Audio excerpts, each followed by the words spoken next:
Moto One Podcast Network.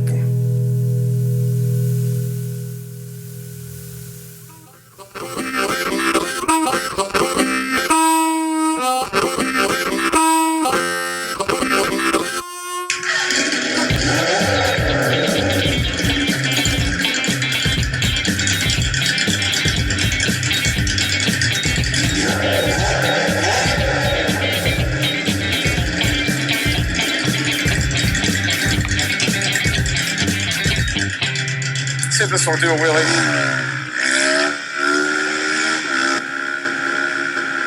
The views and opinions of the participants of the Creative Riding Motorcycle Podcast are those of the participants and do not reflect the policy, position, or opinions of the Creative Riding Moto One Podcast Network or any of their affiliates. Moto One made us say that, by the way. Enjoy the show. All right, you smelly barbarians, you're back, and this is Creative Riding. I'm your host, Junk, and with me is my other host, the Freak. Yes, the Freak, Ezeki. The Freak Ezeki. Is it true that the Freaks Freak come out at Tzatziki? night? No, wait, the Freak Tzatziki. That's like my Tzatziki. favorite. That's my favorite Greek food. Is the Freak Tzatziki? Do the freaks come out at night? Yeah, It feels like it's been a while for any of that. the freaks go to bed at night. Yeah, The freaks go to bed at night. by 7. Yeah. The freaks sour sleep at night. Yeah. Hey, that's how you know you're healthy, is when you go to bed early. Yeah. Yep. That tracks.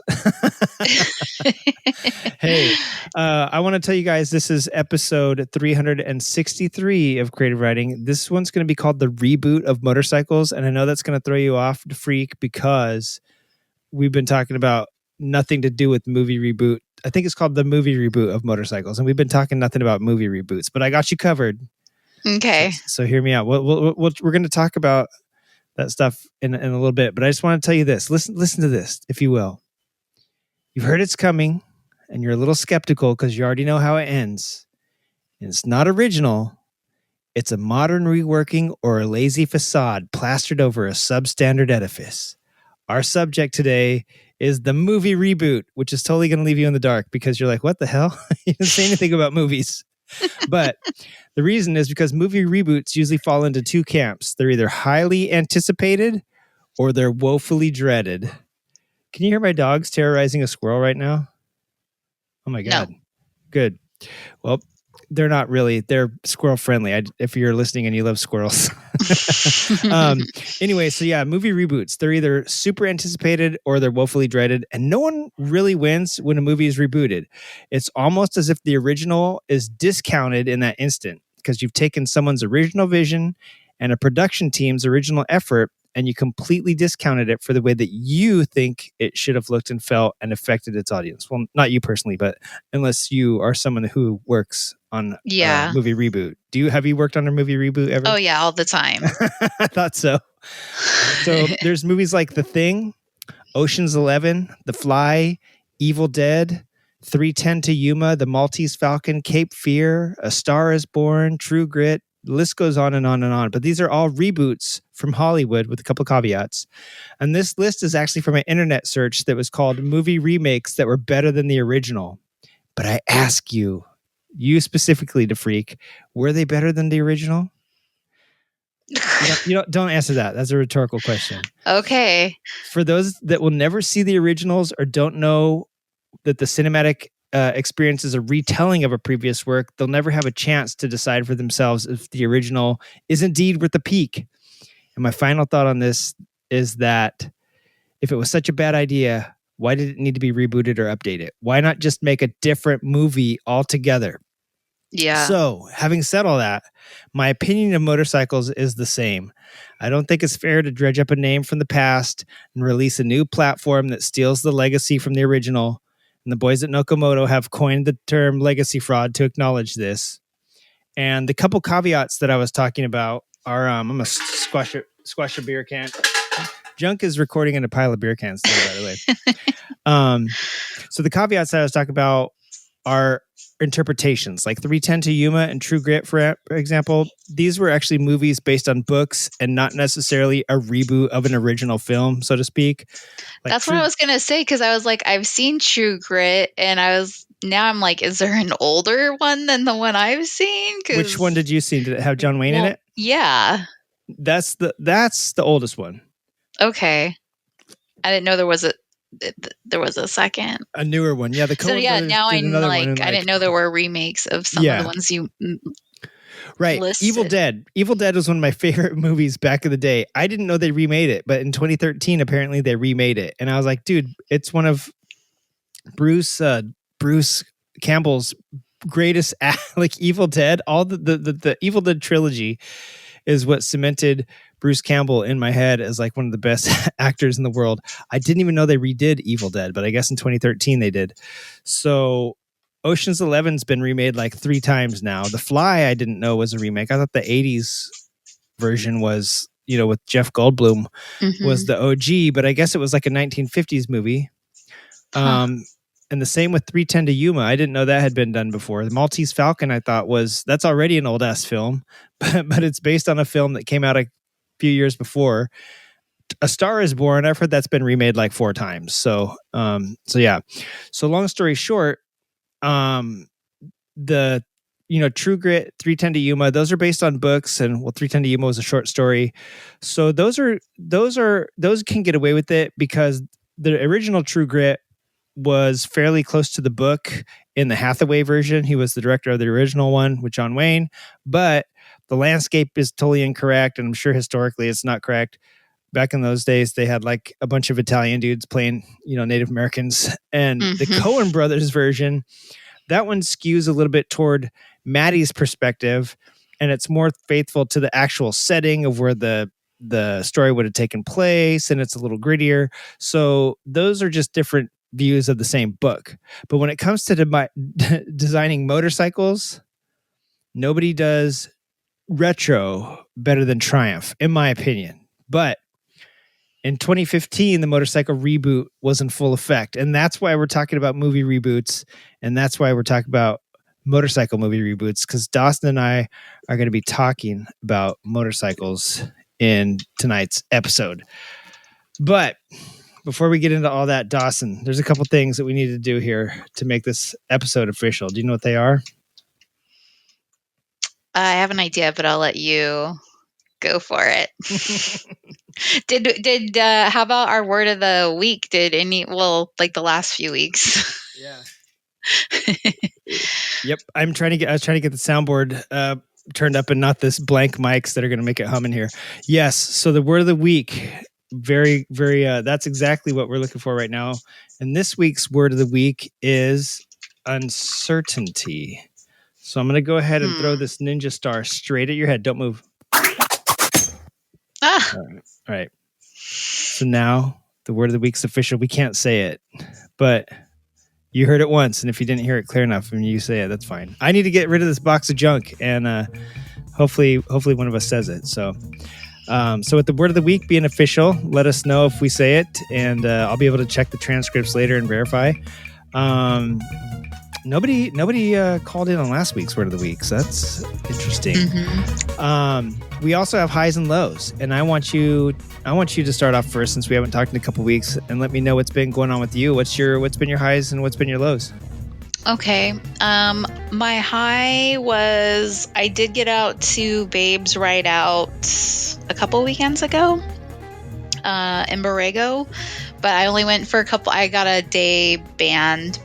So I just went out Friday for a little bit and mostly hung out in the jacuzzi. It was almost about 80 degrees, I think, down there. That's nice. Yeah. So met up with a group of girls here in town, in Temecula. And on our way down there, I was riding it was about 10 of us, and I was towards the back. I wasn't sleeping, but I was towards the back, and we passed 2 girls on the side of the road around Warner Springs. And right as I got alongside them, like on the side of the road, like they were pulled off on the side of the road. One had wrecked. Oh shit. And like I didn't see the wreck, but like it connected once I like went by them. So I pulled out of the group and circled back around just in case they needed help like lifting the bike. They were both up, like they looked like they were already trying to like lift the bike or something. Gotcha. So I circled back around and pulled off to help just in case like the one was hurt or something. And were they both, was she okay? Yeah, they were fine. She was both up. The one that didn't wreck, it was like a Heritage. That's not the one that wrecked, and then like a Sporty. And she just like, I don't know what, I think she just like, she veered off the road. There was some like, I don't think it was what caused it, but like she went into kind of like some leaf pile kind of, on the side of the road, and then like a horse corral. Grass clippings. She had to lay it down. Yeah. So when I was helping him like lift the bike back up, the kickstand was broken. I was like, the kickstand. Well, and it was already broken before. Oh, okay. She had a bungee. She's like, it was already broken. She's like, I have a bungee. Like, I was hardcore, dude. It's like I just leaned it against shit. I don't know what happened already. Like, yeah.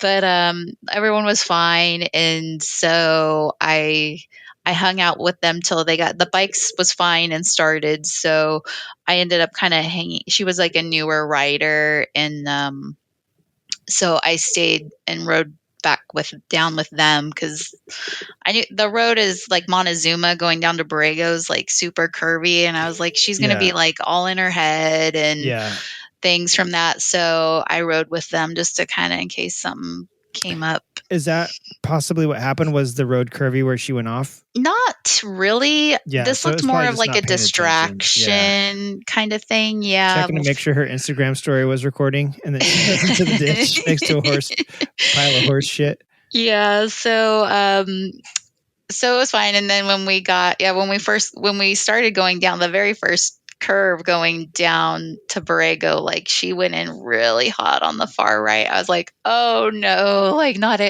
like I was hoping not again. Yeah. But it was fine. We got down it's good. Like mountainous going down into Borrego. There's like quite a few mountains. Yeah. So yeah, like 10-15 mile an hour kind of one. And yeah, it was windy too. Like once we got into some of the parts, it was kind of pushing us pretty good. Yeah. She's like getting pushed off the cliff. But we made it. Yeah. So that there was that. But it was tons of people. I looked at the demo bikes. I didn't ride because I just didn't feel like riding anymore once I got down there. And jacuzzi and beer for me, please. Basically, yeah. And my bike battery, I still haven't replaced the battery in my bike. Yay! Yeah, but it worked, and I got a trickle I know. charger. You used our maintenance tips. I know did.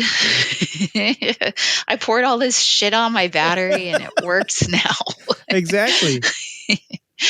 Yeah. So, still have my current battery, but they're on trickle chargers now.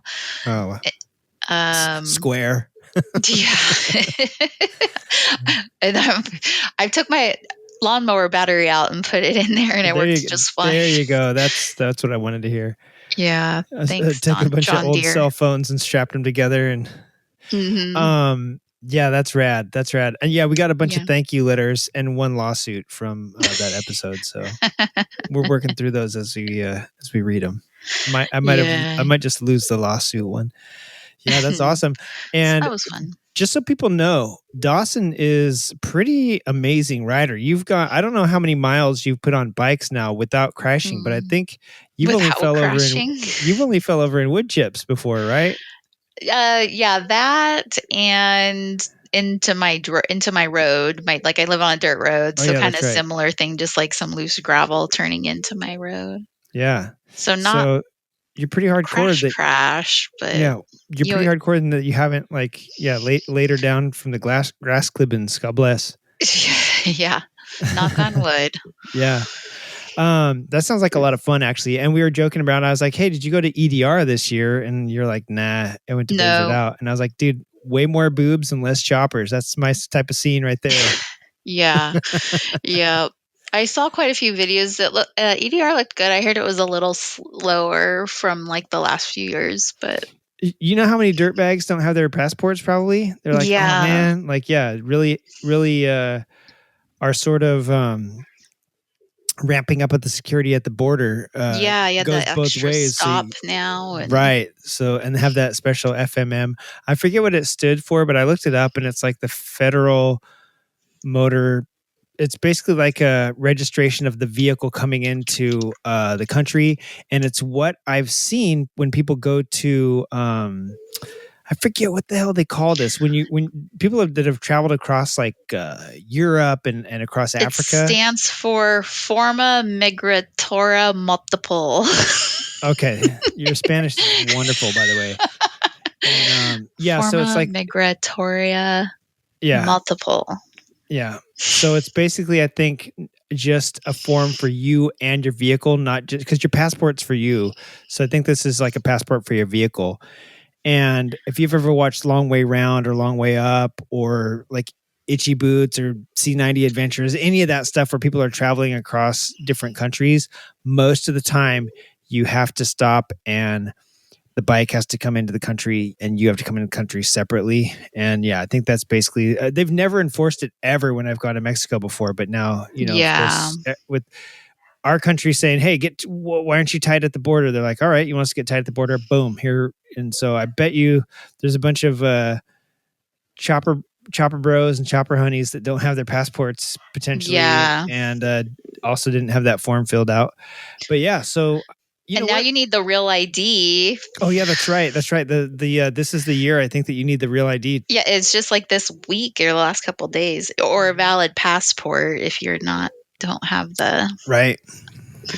Yeah. Yeah. If you're not gonna, I got that on my ID a long time ago. I don't like when it first came out, I got it, and it really is just like, I mean, driver licenses and stuff, I don't know how people even fake them. There are so many levels of security on those things with the holograms and the double quadruple images and all the colors in it. And like the real ID adds like one more layer of that to it. It's pretty nuts. So thank you for reminding me of that too. Cause you can't fly anywhere either without it. I don't think, unless you have your passport. So people got to start carrying around like their Zapepas. Like everything. Like you did back in the 1950s to get around. Download an app if you're legal or not. I thought you were going to say down low and download an ass. Like I was like, damn, got to carry stuff in your prison wallet too. What are your lows? These highs are pretty amazing, by the way. I'm stoked for you. I'm happy for you. I don't know if this is really a low, but I'm trying to cut back on my drinking. Not that I was like super crazy. So it's kind of a low, even though it's like just myself trying to like implement it. But so just trying to drink less, which kind of sucks. Yeah. But I'm not even going to say I'm so like staying sober, but like I've been only drinking like one bottle of wine, one or 2 days, like, or on the weekend only, you know, like, or just like I'm thinking ahead of, what's going on for the week and when I actually really want to have a drink or two. Yeah. Instead of just mindlessly grabbing beers when I'm like out in the yard and things. Yeah, exactly. It's like, oh, this isn't making me any. You feel hydrated in the moment, but then you realize, like, I think alcohol is a diuretic. Later, eventually stop motivated with whatever I'm trying to do. So that's like a good and a bad. Like, this really did nothing for me. I've been drinking. I've even like gotten a couple like non-alcoholic beers. Like some I have liked. Like there's one because I like sour beers, and I found one that's almost like a sour. So been trying different things. I even tried like some of those with the THC. They're called like high seltzers. So it's like maybe I'm treating one thing for the other, but hey, I'll take it. Yeah. I've never had one of those THC beers. I got a watermelon one. I didn't care for it, so I still have 3 left. So like when we meet up, I'll have to bring a variety of things to try. Yeah. Let's get high at the recording session. We'll I don't have to drive 3 hours home. 16 miles an hour on the freeway. You know what? I was wondering, this sounds bad, but can you have an open non-alcoholic container while you're driving? Because you know how it's okay, so it's 0.5. Usually there's still a little bit in there, but yeah, can I just drive with an open non-alcoholic beer in the car? That is something for you and your lawyer to take up, because I technically don't know if that counts, because you can't drive with an open container of alcohol. But what if what if it's not? So what if you have cough syrup in your center console because you had a cough? Right. Did they arrest you for that? I mean, I guess if you're driving just around straight like a up jerk, rubbing alcohol or that, yeah. Yeah. I mean, I guess they could, the scope open. I guess if you're driving like a jerk, they could find any reason to pull you over, and that would be a good one. So if you're not driving like a jerk, I don't think anyone would even notice that you got the old O'Doul's. Unless it was the Corona bottle that's non-alcoholic. Yeah. You're all, what's that sparkling water? You're like, O'Doul's. They're like, pull over. I want to ask you a question. Do you like being under arrest? Yeah, interesting. It's not like a super low, but it's kind of it is hard to I just think about what I'm going to be doing and social stuff. Yeah, crying as you're watching everyone drink. Basically. You know what? This is many, many moons ago, but I really got into fitness. I know I say that probably a lot on the show. Fitness beer in my gut. No, yeah, I was into totally fitness beer down my gullet for sure. And I like that, actually. That's a good one. I quit drinking because I started counting calories, and I was like, dude, I really can't fit but every Friday and maybe Saturday, I would budget into my available calories a beer.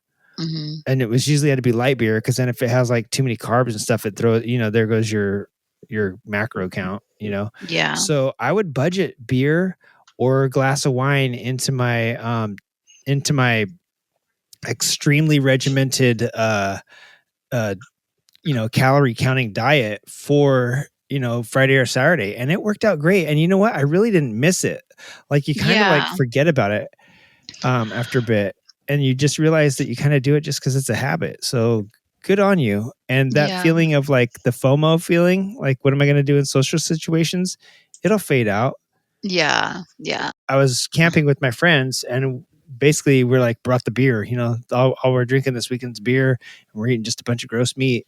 So, it was sounds like your Friday nights, but it was just I literally pounded a bunch of beer, and at that point, since I had been fasting for a year at that point, it just blew right through it, and was that wasn't that wasn't, we went through those carbs really quick. We need some something else. And I was wow, I didn't even get buzzed off of that. It was crazy what your body does. And it's getting expensive. That's true. That's why I'm drinking Easy Rider, which is cold gold in a can. Yeah. Did we get many response? I saw you posted that vote, if people had that on Facebook? I got to tell you, all 6 people that listened to the show voted that it was going to taste like crap. And they were totally wrong. It tastes pretty good. I would say that it's right up there with the Montucky Cold Snack. Let me see where it says it's brewed. It doesn't say on the can, does it? Let me see. It is brewed. Yeah, it doesn't say on the can. So I'm going to have to look. I thought it always said on the can. Oh yeah, right here it says brewed by Juneshi. I don't know if I'm pronouncing that right. Juneshny in La Crosse, Wisconsin. So if you're from La Crosse, you can tell me what brewery is up there that's making all these delicious beers. Probably Montucky Cold Snacks is made up there too. When you look at all these generic beers, it turns out they're all made in Wisconsin. And then they just get whatever label the company wants put on them, but they're all up there in Wisconsin. and then a few of them in Golden, Colorado, because I guess those are the two places in America where beer flows out of the rocks. But how about all your right. highs and lows? Oh man, thank you for asking. Now that we're half an hour in and we've taken up too much time, I really don't want to talk about it. Aw. My highs. I'll be brief because I always say that and then I take half an hour. So my highs is that our Patreon is showing some interest. I on our Patreon group. If you are a Patreon member, I have a DIY tech and stuff a collection that I've started. And Patreon's really cool because you can segment out like kind of like channels on YouTube. I think they kind of saw that and were like, let's do that here too. So, pardon me, I have a collection called 1 Minute, and it's just like one random minute with me. And I started it because Phil from Cleveland Moto talked about how once in a while he'll just post himself sitting at a tiki bar, sitting in Hawaii, sitting in the back of the shop, just so people that are miserable and just need a break can go there and see what he's doing and just rewatch it if they're having a bad day. So I thought I'll do that too. So it's usually just me playing a random ditty, walking around my backyard, because it's so beautiful here all the time. One time it hailed and one time it rained, and I showed that. I was like, oh my God, look at this. This is insane. But it's usually just one random minute, just me and my thoughts. So I put that up there as a collection. And then I thought I want to make something that's really useful to people. So we've started a DIY tech collection, and I forget how much it is to buy it. I think Patreon's made me put like a minimum of $3 on there. So if you are a above $3 member, I believe you get access to it anyways. And then if you're just a regular Joe Schmo and you want to come in and you want to buy it, it's at least $3, I guess. And I don't know if that's for the whole collection or if that's just for each little video. So I'll have to figure that out as I make more. And so it's like OnlyFans sort of for nerds. Yeah. OnlyFans for listeners that want to learn. So the first thing we're going to cover is fiberglass. And I'm super stoked about it because people have been asking me since I posted a long time ago, like, hey, I'm doing some fiberglass stuff. I did some fiberglass stuff on the VFR, and then I did some fiberglass stuff on, I think, a fairing that I made. And I've made like a bunch of stuff in the past, side covers, number plates, so on and so forth. So everybody was like, hey, can I do this? And finally, Pete from Nokomoto, he's like, hey, my Goldwing side covers are broken. And they have these weird tabs on them. I can't plastic weld them anymore. I can't bond, and eventually you figure out that ABS doesn't really chemically bond with a lot of stuff unless you get like some specialty glue. And even then, it doesn't mean it's going to last forever. So I said, listen up.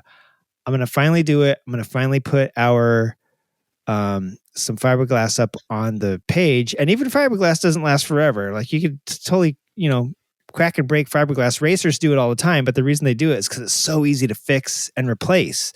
You just slap some more fiberglass over it like a Band-Aid, and then you're done. Put some Bondo on it, and it looks. Your race fairings are back. Back in. You just need them to look good at 25 feet at 100 miles an hour. So I was going to start with that. We're going to start with some simple fiberglass stuff, and I'm going to try and make like a 2 or 3 part video, and we're going to do it in real time so that people can see like how to do it. And so we're going to start with something small. We're going to move up to something bigger, and I've got 3 or 4 pieces. So I'm stoked about that people were interested enough. And I know people have been like, there's been a couple people that asked me over the last year. So I finally just said, I'm just going to start doing it. So that's my high, is that now that everything's kind of cooling down for summertime, not cooling down literally, but cooling down like schedule wise, I think I actually have some free time in the afternoons instead of just one afternoon a week to podcast, Yeah. I actually have a couple free afternoons, and I'm going to start doing the videos. So after we record this tonight, I'm actually going to start recording the first part of it while it's still nice out. Because once it gets hot, fiberglass, it's really good between a certain temp, and it doesn't like to get hotter than that, or else it starts to kick off too quickly. And then if it's too cold, it takes forever to kick. So yeah, it's like right now is perfect weather before it gets 100 degrees. So that's my high, is that people showed some interest, and I'm actually got some time to do these vids. My low is that one of my really close riding buddies, one of the guys, actually, I guess I have two lows. And I don't know if this is like supposed to be public or not, but who cares? Nobody knows the guys I rode to Columbia with last year anyway. But one of the guys that I rode to Columbia with last year has got diagnosed with cancer. So that sucks. Yeah. And I don't know anything more than that. I just talked to one of our other buddies that went with us, and so that just happened. And man, yeah, it sucks. We like bonded, everybody on that trip. Yeah. It was a great trip, and we had such a great time. And even though it was my first time meeting him, when we spent a week together, and there came a time where like two of the other guys might have bounced, so it had just been us stuck down there in Colombia, and he didn't speak Spanish, so he's like, dude, I'm scared. And I was like, don't be scared. It turned out we all stayed for the entirety of the trip, but it was really cool. And so, I feel like we like became friends on that trip, and he's the type of guy that you can just become friends with instantly forever. You know what I'm saying? And so it's just a bummer to hear that happened. So I'm keeping my fingers crossed that hopefully they found this early. Yeah. And that things can pull out. You never know, life can give you a reverse card all of a sudden, and make things turn around, and it's awesome, but sometimes it can also deal you a draw 4 and you got an extra fight on your hands. The other bad news is that one of my really good friends is bailing, and just pulling stakes and bailing, and he is a newer writing friend, but again, same type of guy, nicest guy in the world, most generous guy in the world, and was the break I needed from Chris Wiggins. So I'm just sad that he's leaving. Me and him always like, talk shit to Wiggins and stuff. So he's pulling up stakes, and so I'm not 100% sure if he's staying in California or not, but he's getting rid of all of his bikes except for one. So I know it's real because he's got 12 motorcycles. So I know it's real. He's putting his house on the market. So I know it's real. And you know how it is in California, especially up here, like in the LA area. He's going to get $4 million for his house. And so, I've been watching this show on Netflix. It's called like No Debt, New House or something. And it's like everyone's selling their houses and like becoming, debt free and paying cash out in like exactly Texas. That's exactly what he's going to do. I don't think he's going to get 4 million. I made that number up, but he's definitely going to get over 1 because everything now is going for over 1. So and until the economy crashes or the housing market crashes again like it did in 2008, things are just going to keep going up. So by the time he sells it, he might get 1.5 for it because he's got a nice pool, and he's on a golf course, so it's actually a pretty nice property.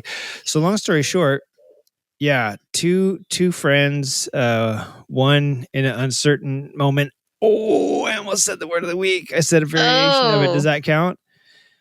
And one, I didn't exactly say I'm trying to remember exactly what the word was. I almost just said it. I know it was near that. Yeah. And anyways, and so another friend pulling up stakes, and I won't have this buddy to hang out with. I'm gonna be stuck with fucking Wiggins again. So if there's any low, it's that I'm gonna be stuck with Wiggins again. I'm gonna have to start like dressing and talking like a guy, so you have more guy friends. You're all right. You're more of a man than half the guys I hang out with anyway. Probably. That's what I've been told. That's what my husband says. Oh man. Come get a noogie, baby. You're one of the boys. Yeah. No. I appreciate your friendship because of that. Yeah. If I know they have my back or are going to turn around if I eat it in a ditch, it's you and my buddy that's leaving. So, I also saw like Narissa's like left Harley too. Yeah. And going and working on her stuff now that she knows. Moto, I think is what it's called. Yep. Yeah, she's been on the pod a bit, and she's I see this as an opportunity to get her back on and let's talk about it a little bit because she's doing that, and I like her fun employment. Yeah, I saw that. That was a good word. Yeah, I want to be fun employed. Dude, don't we all? Yeah, me and my wife have talked about it several times. Like, man, can't we just move out into the country and start a cheese farm or something? We need a compound. Listen, we do, and I learned though that cheese doesn't grow on trees, so I was like, oh, there goes our cheese farm idea. Listen to this pile of cans. Junky's a drunk hobo. I need to quit. I need to be inspired by you. Yeah, so there's our highs and lows, and I wish I had a cool stinger to throw in here. I have all these cool stupid drums. Hey, can one bird make a joke? No, but two can. There we go. I was like, where's that stupid drums? Yeah, there we go. Let's do this. Let's hop into some events. You need to take a break, or are we good? No, I'm good. All right, let's keep plowing through here, though. I don't know if you can hear my dog snoring under my desk or not. I thought you ate burritos for lunch. Yeah. I shouldn't have assumed. You have the cutest French bulldogs, by the way. Oh, thank you. Their names are Caramel and Chocolate Chip or something? So Shaka and Kona. That's right. They're named after, they're the Hawaiian words for peanut and chocolate chip. Events. Yes, events. And then I had a goblin. I'm going to go on a goblin hunting spree. I just had a goblin poke there. Is that Tobor? I think I had maybe Tobor looking in here. Yeah, Tobor is halfway assembled and wandering around. Hang on one sec while I see if this is Tobor. Okay. All right, folks, we are back. That was indeed Tobor. He's meandering around, asking me for all sorts of fluids and lubes. He must need an oil change. Let's do some. The way you said when I said fluids and lubes. Yeah. Yeah. Nothing like a Montucky cold snack. I've got a bunch of crap here that's happening in May, but we're getting toward the end of May. And so that's kind of scary here. And so I want to know, do you have any events that are coming up that you want to talk about? The only thing that I've really heard about lately is West Coast Thunder, which is Memorial Day weekend. That's so May 26th. Right? Yeah. Okay, yeah. And that's that's Riverside, California. And it's like a huge bike event with cars. I can say I have not ever attended, but I believe they go to the Riverside Cemetery veteran. Mm-hmm. So if you want to get ride your motorcycle out to a cemetery with a bunch of goths, go check out this. Is that what you're saying? Yeah. Memorialize. Yeah.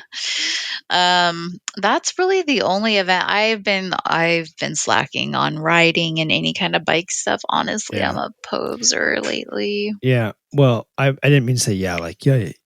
You're like yeah. Because it's been awkward weather. Well, I know this weekend was almost 100. Yeah. And now we're back down in the 60s. Oh, it sprinkled here this morning or yesterday morning. Yeah. Did it? Yeah. I've been getting rain over here on the LA side of the hill. And then for 2 days, it was like almost 100. And then it went back to like I said, it sprinkled yesterday morning, I think. Yeah. Or yesterday afternoon. And I was like, what the actual F is going on? And then rain this weekend, I think. Oh, yeah. I mean, I love it. I love this. I love that hasn't been 100 since February. I'll take it. But yeah, it makes for really weird like riding. I've been wondering how these motorcycle events have been handling it because they're like, California, we can have an event anytime. And then there's been a lot of rain this year. Yeah. Surprisingly. I know that this weekend is the Distinguished Gentleman's Ride. Oh, yeah. And so I'm opening up my account right now, and it looks like I need $573. So if you guys hear this, let's see, this will go out tomorrow. So if you hear this within the 18 hours between when I post this tomorrow And when the Distinguished Gentleman Ride stops, please drop in $573.46. And that'll be awesome. Look for maybe Junky Turdman. And that benefits what? What does that benefit again? That's Nuts like, and butts, I think. Yeah, right? It's testicular cancer, well, prostate cancer, I think, and also if you're feeling like a butt. So if you're mentally just not there, I think it's men's mental health and right. testicular cancer or prostate cancer, which there are two different things. I thought your prostate was your testicles until the nurse was like, "You feel this?" And I was like, "Yeah." They're like, "That's your testicles. You feel this?" And I was like, "Yeah." And they're like, "That's your prostate." And I was like, "All right." And then he let go and walked out of the room. Maybe on your little YouTube videos, you can like promote that and get some money. Yeah. What, me offering the service? I'll tell you the difference between your prostate and testicle. Yeah, for donations, you'll. Oh yeah, that's how I'm going to raise $500 in the next 2 days. I'm going to head down to West Hollywood and offer prostate checks. Yeah, I think I saw even our one listener, Don, had a page. Hey, don't give it away that we only have one listener, dude. I'm trying to get that stuff like under wraps. I feel like he had like $15,000 or something. I looked at he's his an page. overachiever, that Don guy. Don Leonhard. Yeah, he is also one of the organizers, I believe, of the Orange County one or the Long Beach one. A little bit of an overachiever. I was like, he doesn't need any more money. He's like, he doesn't. He puts all of his leftover change from his Arby's orders in a sock every year, and then donates what's left to, and that's how he's got this $15,000. Who knew? That's what you get when you pay for your Arby's order with $100 bill. So, yeah. Also, this weekend, if you're not going to a DGR, maybe you live someplace rural that doesn't have enough people or doesn't know what a prostate is. You're like, is that part your wiener? So, if you, for instance, someplace like Tennessee, there is something happening from the 15th to the 19th called the. I guess I better put this episode out quick because I think that's tomorrow. Yeah, it's tomorrow. So the Tennessee Motorcycles and Music Revival is happening at Loretta Lynn's at Hurricane Mills, Tennessee. And that has been going on for a few years now. Maybe even longer than that. I've known of it for a few years, I guess I should say, but who knows how long it's actually been happening. Loretta Lynn, the late, great coal miner's daughter, huge fan of motorcycling and obviously a music sensation. And so it makes sense that motorcycles and music would come together at her place there in Hurricane Mills. Also, if you head over to bradywalker.com, you can see that there's some upcoming classic track days. And let me see. Let me talk about this one first. May 27th through the 31st, which is Memorial Day weekend, I believe.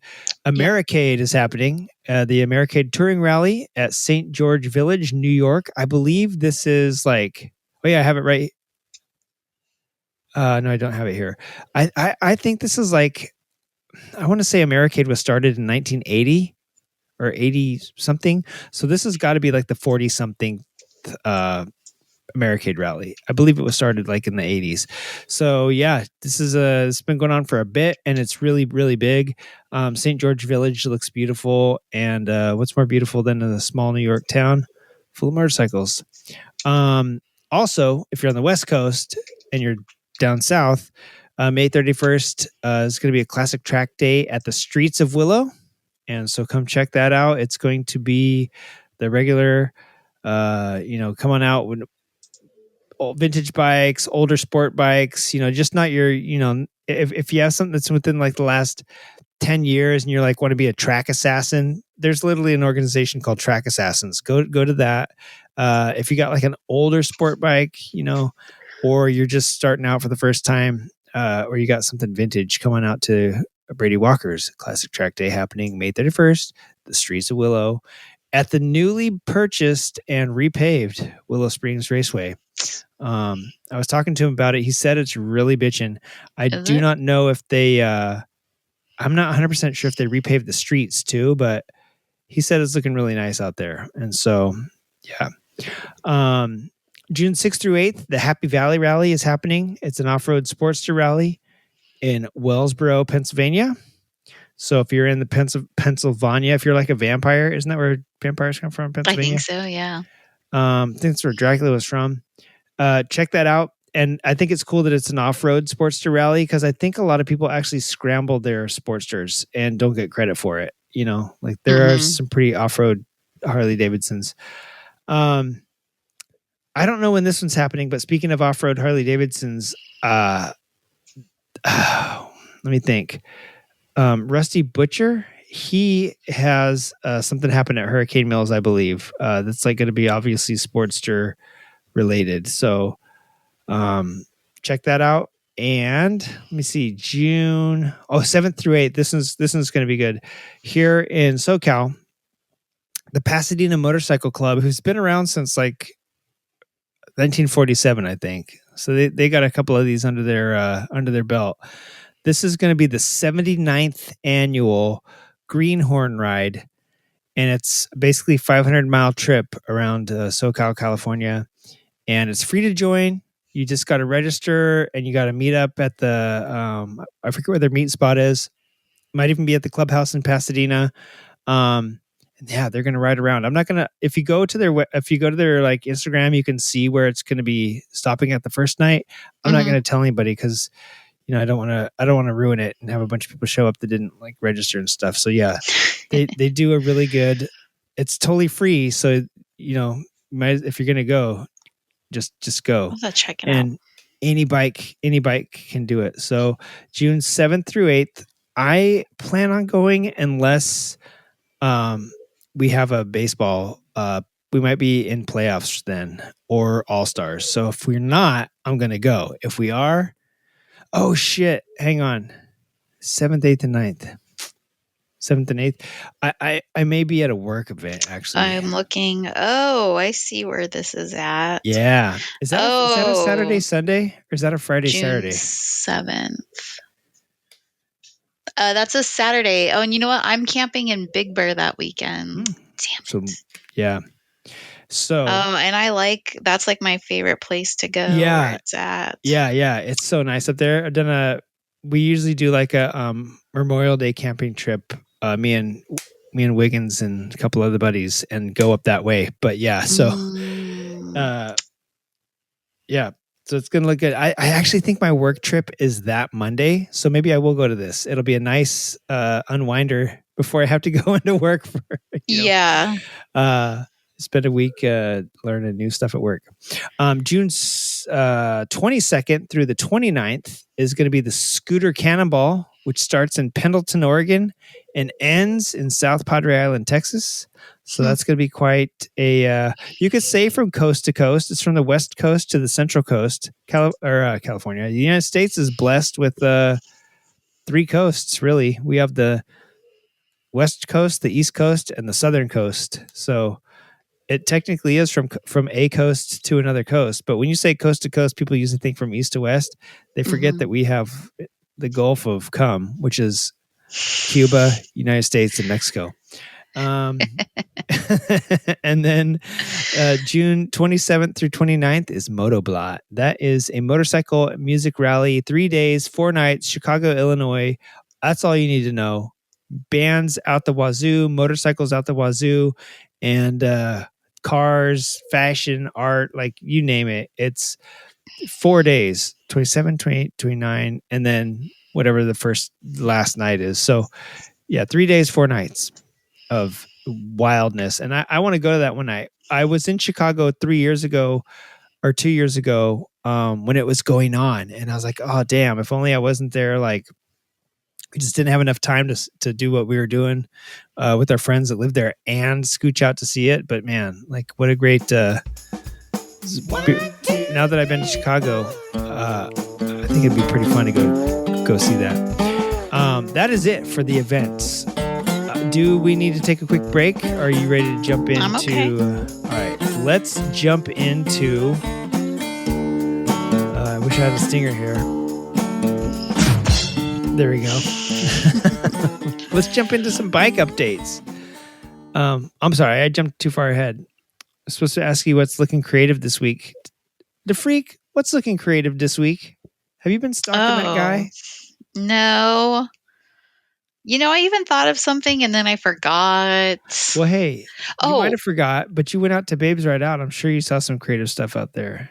Yeah. I did see a bike out at Garage 79 that same weekend, I think.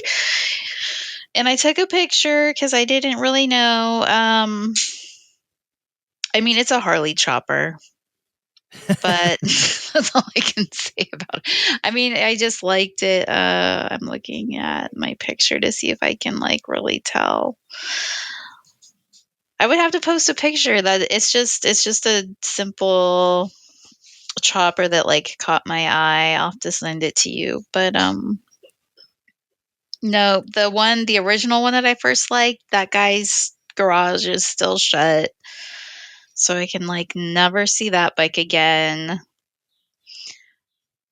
That sucks, so I man. don't. I feel I like really wanted you to creep that guy, and we would make it like a segment on the show, like Kim creeps the oldie and see what he says.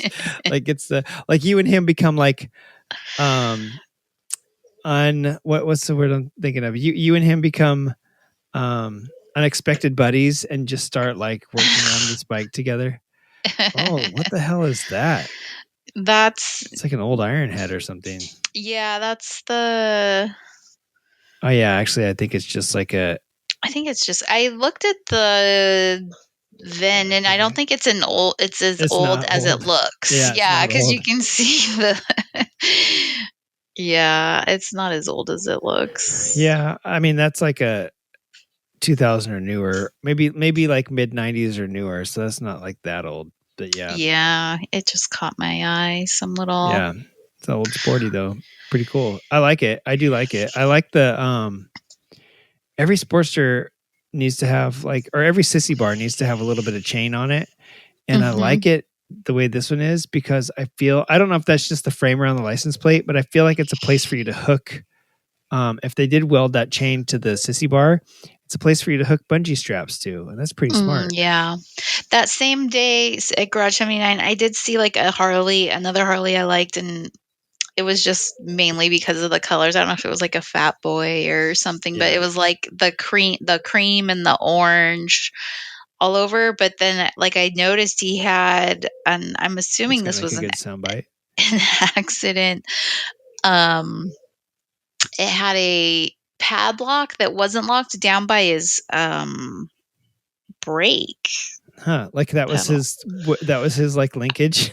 I don't know. It was hooked through one of the holes, just kind of dangling there. And I even I didn't know who the owner was because I was thought it really looked like he forgot it was there, kind of thing. Gotcha. And I bet you they remembered it was there. I bet you they have to chain it up so that it doesn't get stolen. And I bet you $12 it was a generic Gremlin bell. They're like, I gotta have a Gremlin bell. I'm gonna put this padlock on there. It's a fake. Lock. Yeah, he actually did have a really big Gremlin bell on the bike too. Okay, so that maybe he was overcompensating with the Gremlin bell. Exactly. Little wiener, big Gremlin bell. Is that how it goes? It's like truck nuts. In the front. Yeah. Front nuts. Yeah. My nuts are in the front. I don't know who you've been looking at. You've been walking behind. No, on trucks are in the back though. Oh yeah, that's true. Yeah. Yeah, that doesn't make very much sense. Their trucks must be bent over. I never thought of that. that they're in the back like a dog. Why are truck nuts in the back? Yeah, it's because their trucks are bent over like a dog. They're walking like a dog.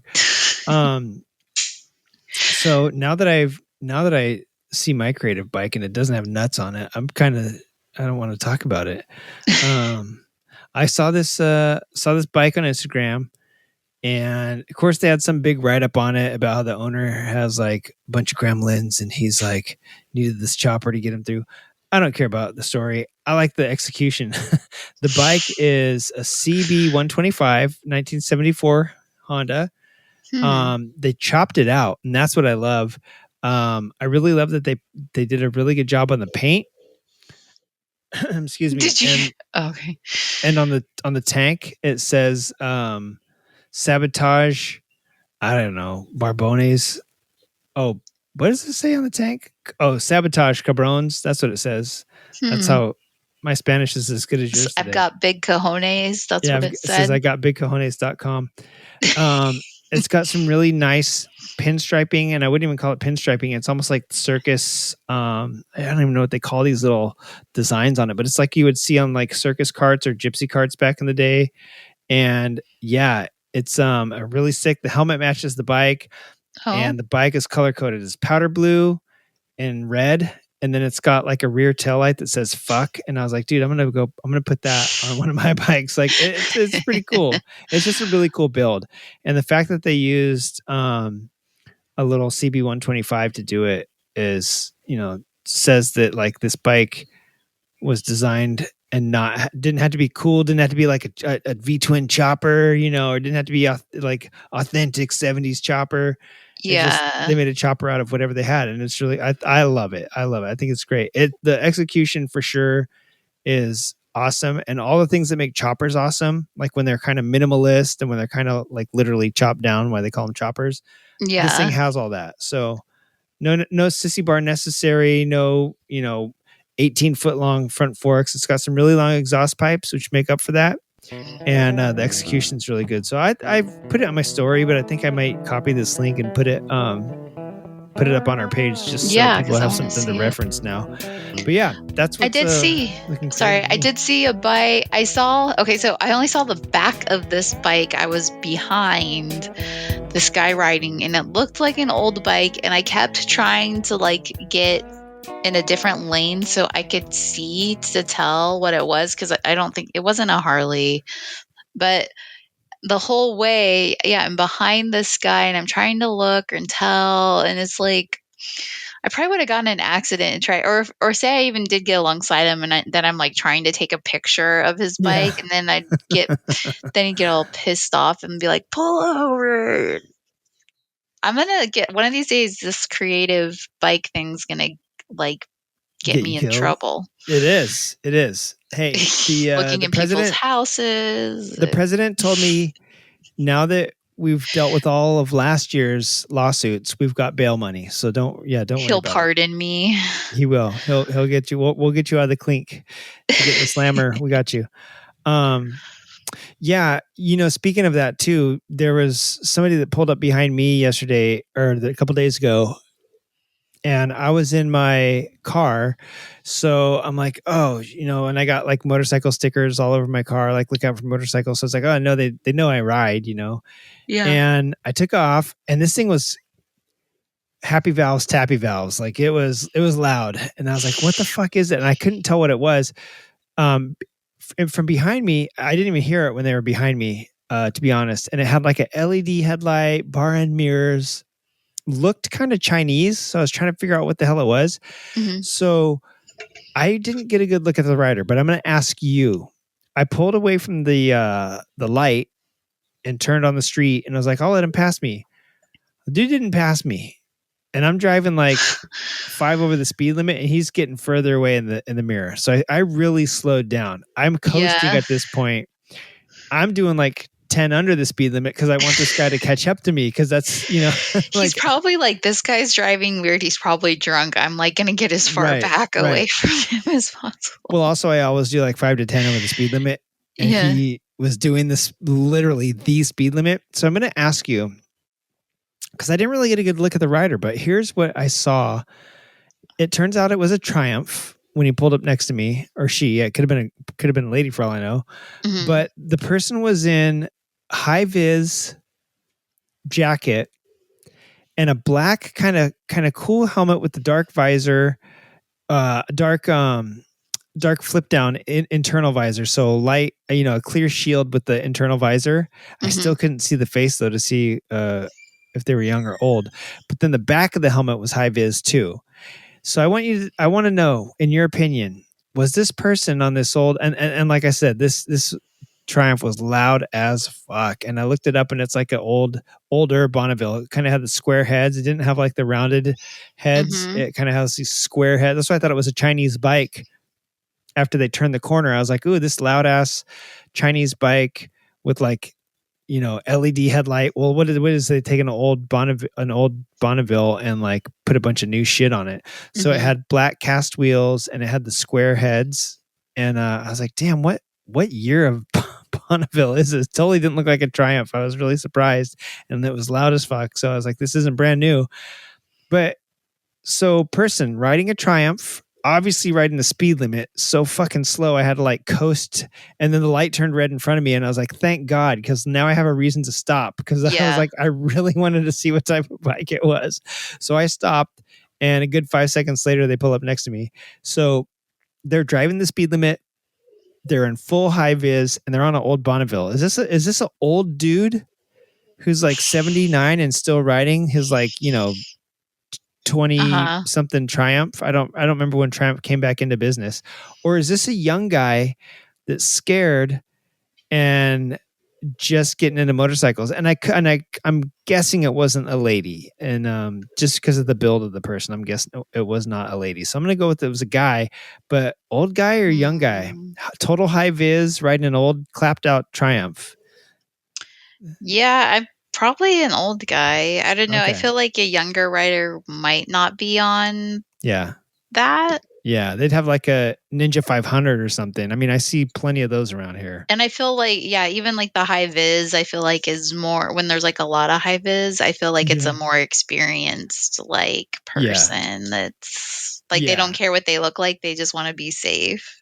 Yeah, that's what I felt like too. If you're under 30, you don't want to look like a fucking nerd, Yeah. You might not want to look like a squid, but you also don't want to look like a nerd. And you're like, high vis, that's for Valentino Rossi, bro. Like, yeah.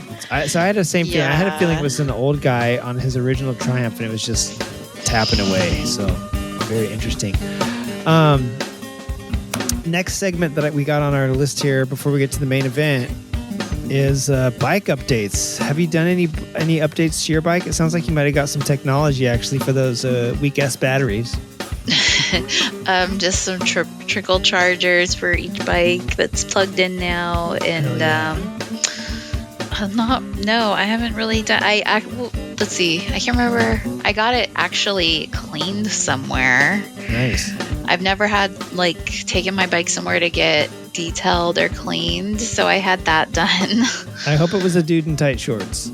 It was a dude. That's a thing. Like, I took it. It was like really close to my house, and it just said like they did bikes too. And I was like, for $50, I was like, whatever. Like, so I pull in, and like, yeah, it's a guy. And so I'm like, I never thought about this before. I was like, I'm like, can you ride? Like, do you want me to ride the bike into where it's going to be cleaned, kind of thing? Yeah. And he's like, oh no, I used to ride it. And I feel like, no matter what, someone at a car place would say that especially when it's a chick versus a guy. Yeah. So I was kind of like, okay. So I just waited and like had got a drink like while I was waiting, and I walked away. I didn't want to see what was going to happen. Yeah. But I have I have the crash bars on it. So even if it got dropped, but those come back with fresh black paint and a dent. Yeah. Cause he walked around my bike before I even left to make sure there wasn't any like damaged spots so he could note it. And I'm like, really, dude? And then, I worked at a body shop, and you would be amazed at what people used to like say was pre-existing. We're like, we took photos of your car, sir, when you dropped it off, just so you know. I believe that for cars. I guess I just never really thought about it for bikes, but I could see him pulling the bike out when it was done, and I still kind of questioned like. He's like, I used to ride once back. Yeah, he was kind of like tippy toeing and walking it a little bit. I'm like, which is fine. I'd rather him do that than like pop the clutch and go somewhere. Yeah, especially with your clutch, the way that you were, saying you were popping it a few weeks ago. Yeah, so no upgrades, just like a deep clean. Nice. Took off my crappy saddlebags because they look bad. And you didn't get them cleaned? No, they're just like cheapo throw over kind of Viking things that are all faded. So I took those off for Just now. like the bros that you find at biker rallies. Yeah, faded and cheap. They're all faded and cheap, and you just throw them over your bike. Worn down. Nice. That's good though. Cleaning your bike. I mean, I've never done that. I don't think. I just do the tins, and this really needed like the engine stuff, like a more kind of, and like since I live on a dirt road, it's hard to justify doing that. But I was like, this needed it. Yeah. Well, when you since you live out there, you can probably tell like, hey, this is finally the point where I know it's going to just get dirty. Yeah. Like right when I come back, but this is the point where it needs it. Yeah. How about you? Yeah, the only thing I've done recently is broken when I was at that steady kickback a couple weekends ago. Mm-hmm. I realized that I think I broke like the license plate bracket on the VFR because I was backing up the bike to move it for some truck that was trying to get through to load up one of the minis that was there, and it must have like I was parked up against a wall, so it must have just touched the wall and like broke the bracket. So yeah, I updated if you want to call breaking it, updating it.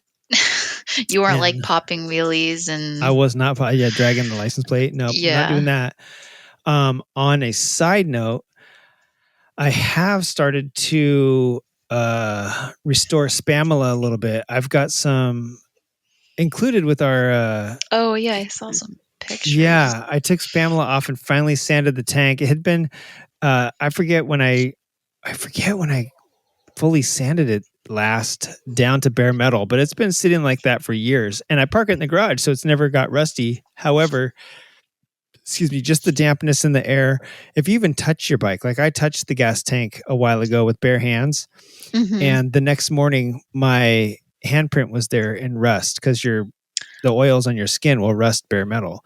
And so I just having it in the garage, even not out in the elements, it was still, there's enough moisture in here that it started to get a little bit of surface rust. So I just got out the Scotch Brite, some acetone, got the surface rust off, and I'm going to actually bodywork the tank and repaint it and actually make that as a beautiful bike, I believe, after it having been, just this crazy bike that I got. I forget how long I've had it now, 20 years, I guess. A little over 20 years. But it's never been treated right its whole life until I got it, and then I started treating it okay, at least I fixed it up. Yeah. And then, now I'm going to actually give her the life that she actually deserves. So that kind of is a bike update on that bike, I guess. Going to restore it a little bit. And that's that. We're an hour and 7 minutes in. Do you need to take a break? You got to blast through this last bit. No, we can go for it. Let's do it. You guys heard it here. You guys don't deserve a break either. The freaks powering through. I took my pee pills. I don't have to pee yet. Hell yeah. Me too. I took my pee pills. Wait a minute. What are pee pills? Mine tasted like pee. Mine are just like dried up compressed pee. Dehydrated pee. Yeah, dehydrated pee. This is the motor. This is our main segment, folks. And if I don't add, I'm going to add some drums here. This is stupid. Yeah, this is our main segment. This is the motorcycle reboot, and this is what me and Kim have been slaving over our computers for the last 2 weeks, organizing and doing all this research for like the last month and a half. They believe us. Don't say. Yeah, extensive research. Yeah, I've been hitting up the public libraries, the virtual libraries. I've been on everything. And I know Dawson's been doing the same. Yep. This is about 2015. Because why? Because this is 2025. Because creative writing is turning 10. We've returned 10. And I'm going to be using a new... My son actually designed me a 10th anniversary little artwork for the show. So I'm going to use it. And then I'm also going to make some more. So don't worry if you don't find that one boisterous enough. But 10 years. So I wanted to look back 10 years. And I thought, 10 years ago was an epic year in motorcycling. It was sick. And there's a lot of stuff that happened that has shaped these past decade and kind of where we're going to go. So I wanted to talk about this. 2015. It may have been the year of the superbike, but it was also the year of the reboot, and in some cases, both. So at the beginning of the show, we had this whole blab fest about movie reboots. Why do you need to reboot a movie? If you don't like the way a movie was the first time, don't remake it. Make your own freaking story. You know what I'm saying? And the same thing with motorcycles. There's a lot of reboots, and they've happened all throughout time. But in 2015, there was a lot that was going on. So it was a hot year for motorcycles. I wanted to start off with this. 2015 was the year that Yamaha introduced the IMU to the motorcycle industry. That is the inertial measurement unit. And before that, Yamaha, before they introduced the 6-axis IMU, basically motorcycles had a up and down and a forward and backward and a right and left sensors that were all on different circuits, I guess you could say. Like they had a separate one for the engine, one for the chassis. And all motorcycles have had tip over sensors where if you lean too far or tip over, it'll cut the engine so that you don't run it without oil, which is a problem. You don't have a 2-strokes. You could ride a 2-stroke upside down. The oil's in the gas, so you're fine. But on regular bikes where the sump is in usually the bottom of the case, once you get up, so you hear that that's my attack dog. There must be a squirrel in the yard. Hang on one sec. All right, pardon that interruption. So, anyways, the IMUs in production motorcycles, basically they had separate systems. All motorcycles have had this cutoff switch because when the sump's in the bottom of the case, if your bike were upside down, that means all the oil's in the top and it's sucking air. So cuts the engine off, right? Well, the 6-axis IMU was something that the R1 and the R1M developed in order to make a one system sensor. And basically it picked up your pitch, your roll, and your yaw. And they were able to sort of work this into several different things. It's affected, and even Harley's RDRS has it, which is the Rider Defensive Rider System or whatever the hell. I forget what the RDRS stands for on Harley-Davidsons, but everybody has to call it their own name because it's copyrighted. It's the Reflex Defensive Rider System. That's what it's called. That's why it's so stupid. But yeah, so the Yamaha IMU allowed all these bikes to have this on them because it's if you're going up over a jump or something like that, or you pop a wheelie, what it would do is it would cut spark to the engine so that you would drop back down.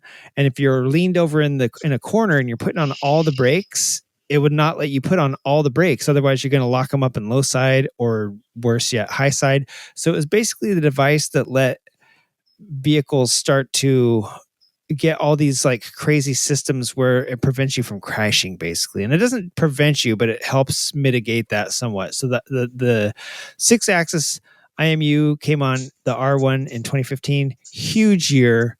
And one of the biggest things that to happen in motorcycling. Also in 2015, there and actually before I go on, IMUs are like ubiquitous across like several platforms today. They're almost like ABS. They just come on most bikes nowadays. Also that same year, Kawasaki introduced a supercharged motorcycle to the rest of the world, and it was the first foray into reboots as well. So this is where the movie reboots come in. The H2. And in 2015, it might have made headlines and shook up the design room, but it was also legacy fraud playing on a name that it shares with the old 752 strokes from the 1970s. But at least they styled it up. I didn't know. That's the best word I could come up to think of what I'm trying to say here. I wouldn't be disappointed with the H2. like I would if someone told me I was getting a Chevy Malibu and then they plopped a 2005 Malibu in front of me instead of a 1965 Malibu. You know how dog ass a 2005 Malibu is? If you told me I was getting a Kawasaki H2 from any year, I'm like, cool. I'm getting either an old bitchin' two-stroke that killed people, or I'm getting a new supercharged bike that has like the most horsepower of any production bike. I'm stoked either way. So yeah, that one also dropped in 2015, and although it's not a superbike, Yamaha's superbike inspired R3 came onto the scene in 2015, and that's again when everything started going to 300cc little sport bikes instead of moving up from like 250s. And I think Kawasaki had already gone to the Ninja 3 or Ninja 4 at that time. But one last thing, and then I'll let you jump in here. Another sporty concept that came out in 2015 was Yamaha's 01 GEN, which would later become the Nikon. And if you look up the 01 GEN, maybe if I can put a link to a picture of it in the show notes, it's like the grossest Nikon like ever. It's so gross. But yeah. So that's a few of mine from 2015. I don't want to hog up it all. I want you to tell me what you saw. What did you see from 2015 and newer? I thought the assignment was from the last 10 years. Hey, that's good. That's good. But if it's on your list and we've covered it on the show, I want to hear about it. Oh, well, with all of my like extensive research that I've been doing, you've been doing this for like a month. Yeah, and apparently I read like the text wrong on what we were going to be talking about. That's good because I typed it wrong. You passed the test. I know, that's what I'm looking at right now to see if I read it wrong or what you told me. I'm always wrong, Dawson. You're fine. Well, I'm actually thinking, so back in like 2015, that's probably when I'm trying to think when I got my M1. I think that's about when I started writing almost. I always say like 7 years, but it's getting close to that. Yeah. Please tell me it's when you found this podcast too. Well, it was because when I first started writing, I came across the Motorcycle Podcasters Challenge. Oh, right. And yeah, you were on it. You had your team, whatever the name was, or it's creative writing. But like, was it you and Wiggins? No, I didn't know Wiggins yet. Oh, okay. It was literally just me by myself, and everybody else had like 3 people on their team. So that the next year after that, they said you can also recruit listeners, and I was the whole reason they started that, because I was doing the show by myself. Everybody else had like 3 co-hosts. Yeah, and I was like, I got to ride 3 times the mileage just to be in competition. So that's the year they let listeners be part of it, and I think that's when you and the ladies. Yeah, I was you with guys fucking kicked ass. Beulah, Girl on a moto. Yeah, Girl on a Moto. So yeah, I had first started writing, so that kind of helped me like get out and ride a little bit, because we had to go out for like street names and things. So I would just take little short rides in the neighborhood to like look for street names and stuff and get used to riding. So yeah, that was I think around 2015. And okay, I found your message, and you said from the past 10 years. Yeah, I told you. You're fine.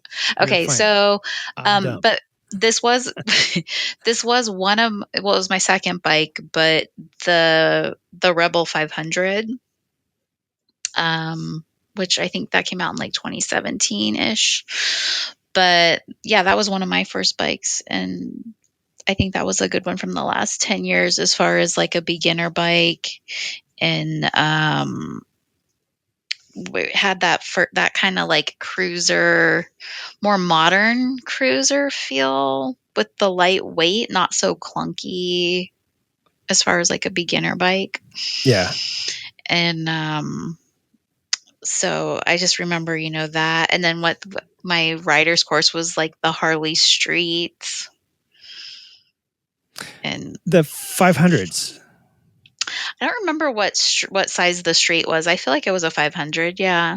Yeah. Yeah. That also made my list for 2015. 2015 was the year that they brought out the Street 750, I believe. And so I think the 500 and the 750 came out the same year. Yeah, the Street 500 was only brought in to be basically their training bikes, and they never ever would sell them. And I don't think they sold many of the Street. You don't really see them 750s out. either. Yeah, you don't really see them. It's funny when I'd see them around, I'd look at them and go, man, this bike has so much potential. It's almost like they ruined it on purpose. Like they made it ugly on purpose. You know what I'm saying? So people would want like an 883 or something, but those had such potential. And I don't know. They were singles, right? No, the 750s were twins. I think the 500s might've been singles. And I think the thing is that like, you want to see something run for a few years before you buy it in Harley. And I don't think those even made it like 10 years. Obviously they didn't make it 10 years because they haven't been around since then, but I'm pretty sure they came out in 2015, maybe 2014. And basically they lasted for like 4 years or 5 years, you know? And then yeah, that was not. I remember like, because when I was looking at like my first Harley, and it was like, those were still kind of not cool. Exactly. That's what I'm saying. It's almost like they made them ugly on purpose so people wouldn't want to buy them. Yeah, like I felt comfortable because I took the course on it. So I was like kind of like leaning towards it. But everyone was like, no. Yeah. They really did them no favors. You know, they pumped them up when they first came out, and they had some of the designers totally disassemble them and put them together to look cool. But yeah, they didn't really like support them. A lot of people said at the time, Harley doesn't want you to buy these little bikes. They want you to buy these more expensive, like cool bikes, right? If you buy that's why Buell failed. It's because like, no, dude, that's not cool. It's not a Harley, you know, like, yeah. So you were already on the losing end of that. But yeah, no, they were cool bikes though. I mean, I think that they worked well. They didn't race well. And that's why they, even when they came out with the Street, the 750 Street X or whatever the hell it was called. Maybe that was the model number. Oh, the Street Rod. That's what it was called. Oh yeah. They modified the head on it to make it a little better for racing, and it still lost. I mean, the Indian came in with the FTR and just dominated flat track. So, yeah. What else you got from the last 10? Just some that stood out. I've never owned them, but was just like obviously the Pan Am over the last 10 years, and huge. You know, Harley bringing out that adventure bike style for those rich people. They are pretty pricey, especially the Pan Am, the CVO Pan Am. I can't believe they made a adventure bike that expensive. Yeah. And then the Grom. Oh yeah, I think that came out in 2014. Dude, that is like literally such a cool bike. Yeah, it's just like a little fun thing. A lot of people, there's like such a big following with the Groms. Yeah. Huge, partially because they're inexpensive, and who knew that there's just so many aftermarket parts from them that it's insane. Like they're stunt bikes, like everybody stunts them, at least here in SoCal, and there's a huge Grom community. And like you said, they're just so fun and little that like a lot of people also have them as second bikes. So yeah, Honda seemed kind of a funny bike at first, but it's like on Gen 4 now, I think. And people love them, like you said. They're just so popular for. And it's always these really big guys that like have them. Yeah. You know, stock, the Grom is only like 8.5 horsepower. People always shit on 8.5 horsepower, but these fat dudes are on them. Kids wheeling them down the street. Yeah. Dude, 8.5 horsepower is apparently it doesn't know that 8.5 horsepower is not fun, because these people just have so much fun on these things. So yeah. I mean, I remember once like being at the grocery store and there was like a guy behind me with holding, you know, a helmet, and I was kind of like trying to make conversation, and then I asked what he rode, and he was like, "Oh, like a Grom," and I'm like, "Oh, okay." Yeah. But and it's funny because he's been to like a lot of events. I ran into him quite a few times since Oh, no then. way. How funny. But he has like other bikes too now. But That's see, the Grom is like people's third and fourth bike. yeah. Wiggins, the very first time he took his Ducati Monster up Azusa Canyon, he got passed by a dude on a Grom. And I was like, yeah, dude, these guys, the Grom riders, you don't fuck with them around here. They're crazy. They're fast. Yeah. They know how to ride these little things. So yeah, absolutely. That's funny. Yeah. What else you got? Those were that was like my top 3. Awesome. Yeah. I wasn't, that's like my kids. I had my twins in 2013, so my life's kind of a blur. Yeah. So they were 2 years old. What you're saying is that you haven't slept in about, since you just finally started to get to sleep in the last few years. Yeah. So, yeah. Hey, congrats on raising some good kids, by the way. Yeah. So 2015 for me, looking back 10 years, because I didn't get the assignment either that I should have been looking at the past 10, but 2015 was also a year I remember the Cafe Racer podcast. The whole reason I got into podcasting period was because they had asked me, they said, "Oh, it's so hard to produce this and keep coming up with the ideas." I literally filled up a whole page in a binder full of ideas and hit them up with it. And they're like, "Dude, this is great. Just making it happen is what's going to be hard." And then once I started my own, I'm like, "Oh yeah, they're right." But they were getting into out of Cafe Racers, and they were both getting into ADV bikes. And I remember Steve asked me at the time, he went by Daddy No Fun on the show. I forget what his last name is, but Steve, blows my mind. I can't remember his name right now, but he said, he asked me when I was talking to him one day, he's like, do you think this ADV thing is around to stay?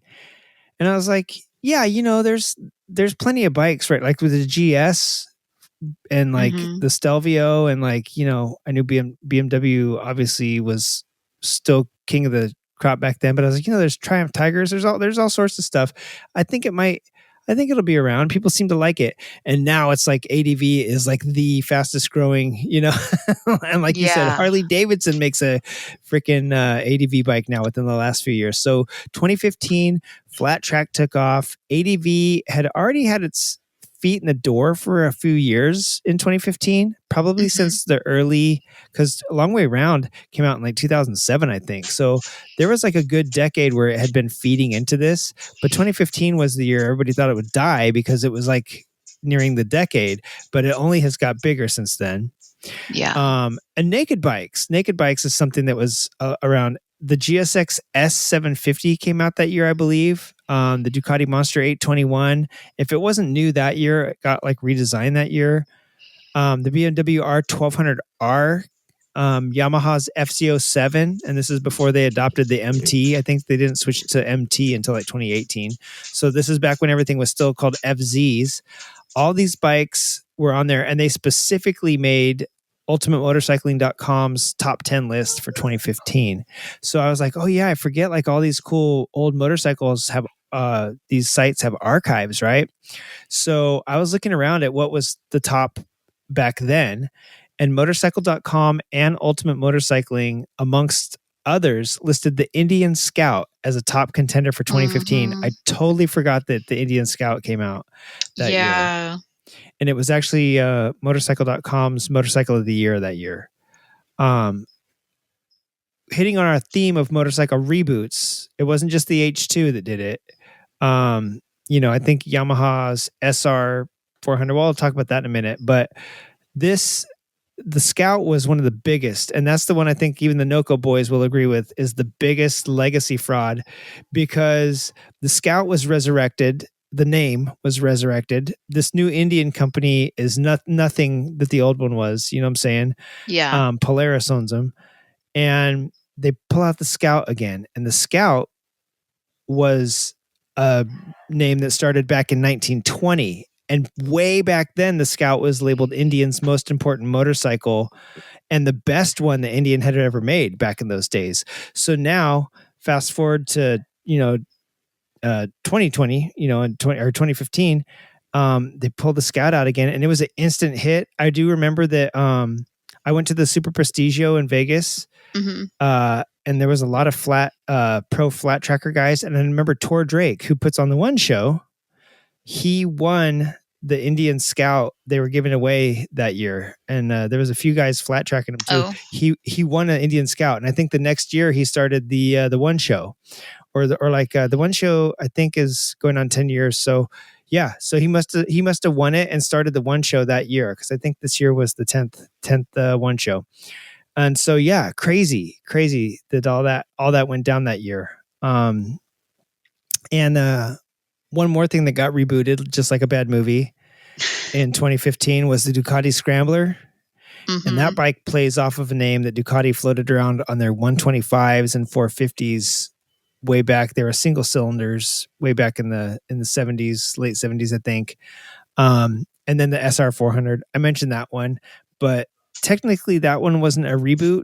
If we're going to compare this to movies, this was like a true grit where it's a takeoff, it's a caveat, because they brought the SR 400 here. For some reason, retro bikes were getting cool in the States. Retro and ADV was growing.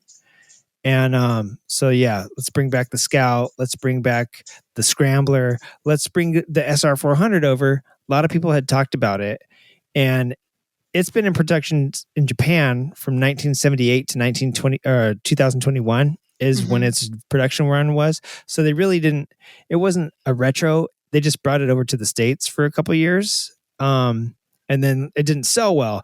Everyone always says, "Oh, we'd love a this, we'd love a that." I don't know what people in Harley world do, but everyone goes, "Oh man!" When they heard that Kawasaki was coming out with the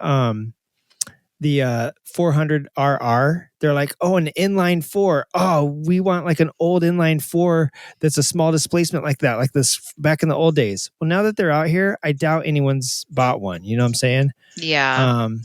Same thing with that's why the FTR left. Oh, we want a flat track inspired bike. Well, the FTR is flat track racer, right? That bike's gone. They just discontinued it.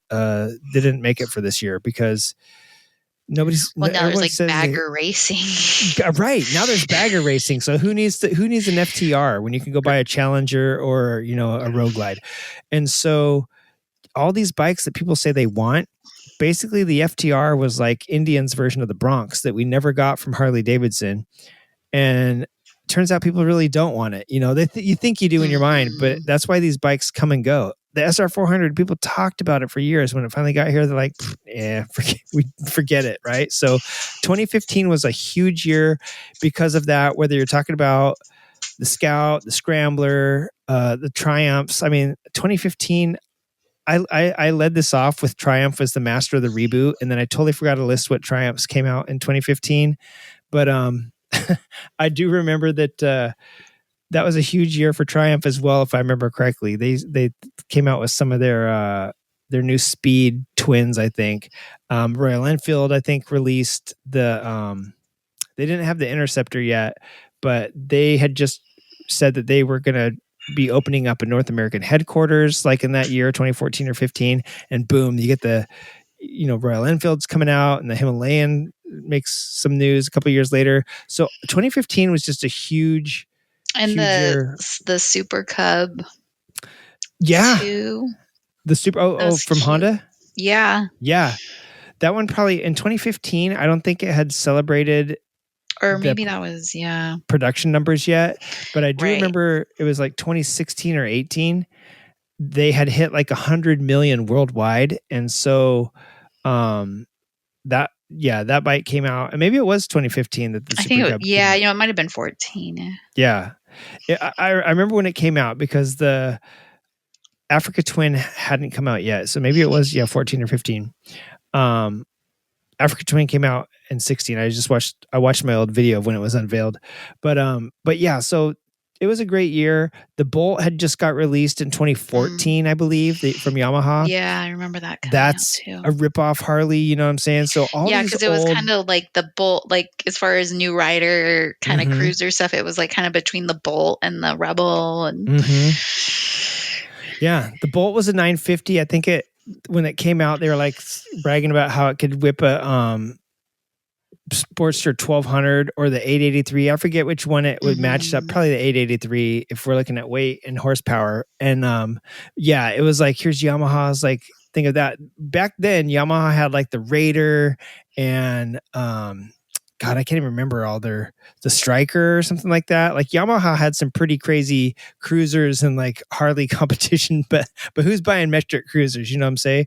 And so that they were like, forget all this. We're going to bring out the Bolt. It's going to be just like an air cooled cruiser, like a Harley. And that Roland Sands built a tracker. I think they had a Bolt build off series. Yamaha did, and the yard built thing became huge, and the Sons of Speed, all that stuff became huge that year. And in 2015, I believe it was Roland Sands tracker or his little cafe builds that he had done with a couple Bolts inspired the 2015 Bolt C-Spec, because that was literally a cafe racer that you could buy right off the website or the showroom. And so, 2015, it was a crazy year. I'm going to have to go back and look at 10 years. I kind of want to keep exploring this topic since the show just turned 10.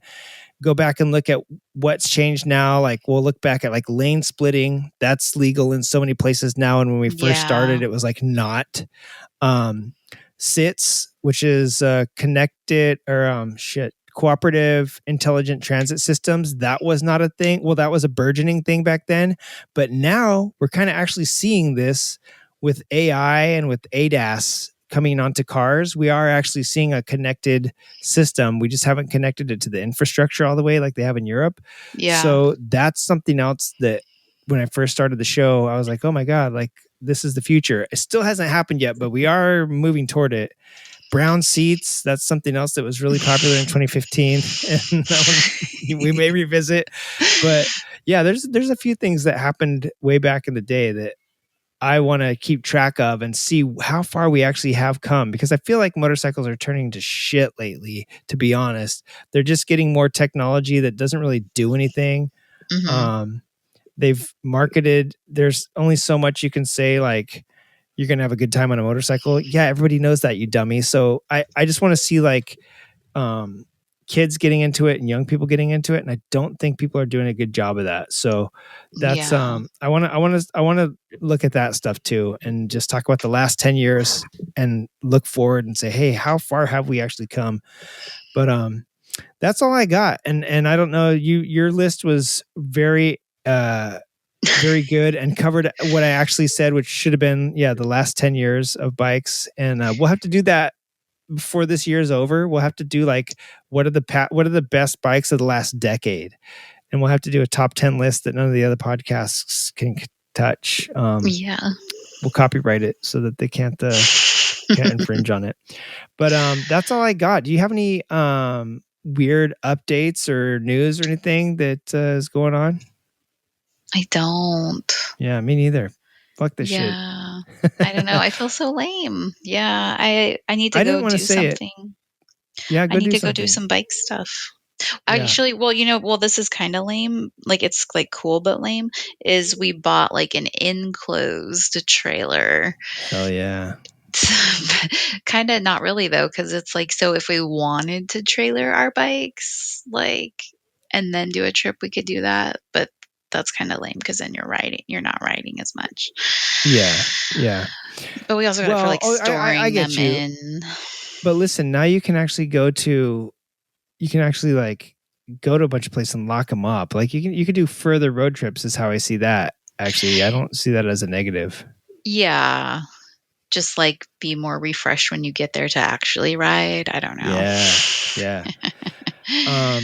So I don't have any weird news. I guess the weirdest news I have is that with all this crazy stuff happening in the motorcycle world, and right now the tariffs aren't really that big of an issue, I don't feel like, because they've just kind of been like, you just don't know what's going to happen from one to the next. So even though that's an issue where you don't know if you should be stable or ordering stuff or not, I feel like it hasn't really gone that crazy yet. But it is nuts that like Pure Mobility, the whole KTM thing, I think they're going to be all right. Harley-Davidson, actually, an advisement firm recommended that Harley-Davidson shareholders like withhold some, I don't know, call or something. I was unsure. I'm not an investor, so I don't know what withhold means, but they said that the shareholders should vote withhold on directors to get a bunch of the CEOs out. Like Jochen Zeitz, he's already retiring, but I think he's going to be he's still going to be on the board of directors. He's just not going to be the CEO. Thomas Linebarger, Sarah Levinson. There's a bunch of them that they're like, these guys messed up the company, so get them off the board of directors. So I feel like that's, this is like the 1980s for Harley all over again when they were ditching AMF and being bought back by Harley. I just feel like there is a lot of weird news out there in the motorcycle world. I just feel I don't like to talk about it too early because then stuff changes and you're like, well, what actually happened? So I think like in general, there's so much stuff out around available. We don't need to keep buying brand new stuff all the time. Yeah. That's how I feel too. We have access to these things. It doesn't always need to be new. So everyone wants to be electric to reduce, to be green. And I'm like, dude, the greenest thing you can do is to go buy something that's already been made. Even buying electric, you're going to have to like get some shit that's not even been mined yet and not even processed yet and process it. And it's no greener than anything else. The greenest thing is like going out and buying an old cool bike and then you just have to make parts for it. But yeah.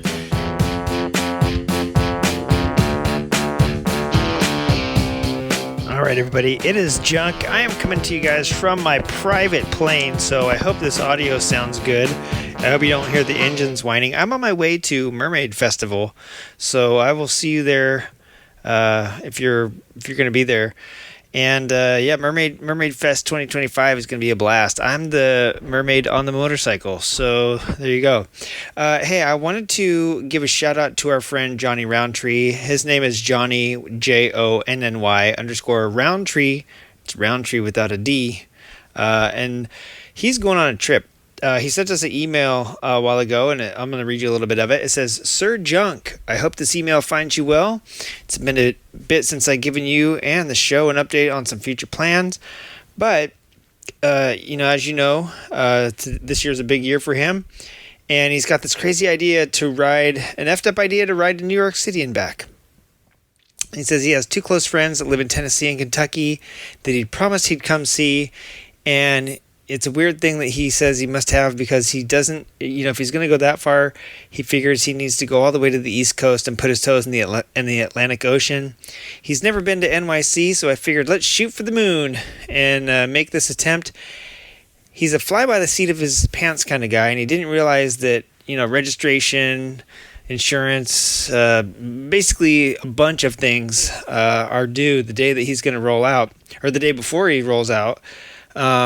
So yeah, what he planned to be a chill ride from hotel to hotel is looking more like campsite to campsite at this point, with a little bit of side of bunker biker to save some money. And he says he's rolling out June 5th, which is coming up pretty quickly here. And one way or another, I need to make this attempt a complete win. Wish me luck. I'll be doing updates on my YouTube shorts. Almost time to get gone again. So I reached out and I said, hey man, this trip sounds awesome. I haven't been to New York City in, I don't know if I've ever been to New York City, but I haven't been to New York long time. And so, I hope he has a good trip. I hope he has a lot of fun. I hope that it's not, crazy blistering hot. And on top of all that, I said, I'll shout it out. If anybody wants to help you, I'll let you know. And he says, hey, I'll take any help. Even if you just shout out my Instagram for people to message me. It's so easy to get overwhelmed thinking and planning something this big. And he was having some beers the other night and going over the map. And he said, made himself anxious, getting ready to set off on his coast-to-coast trip.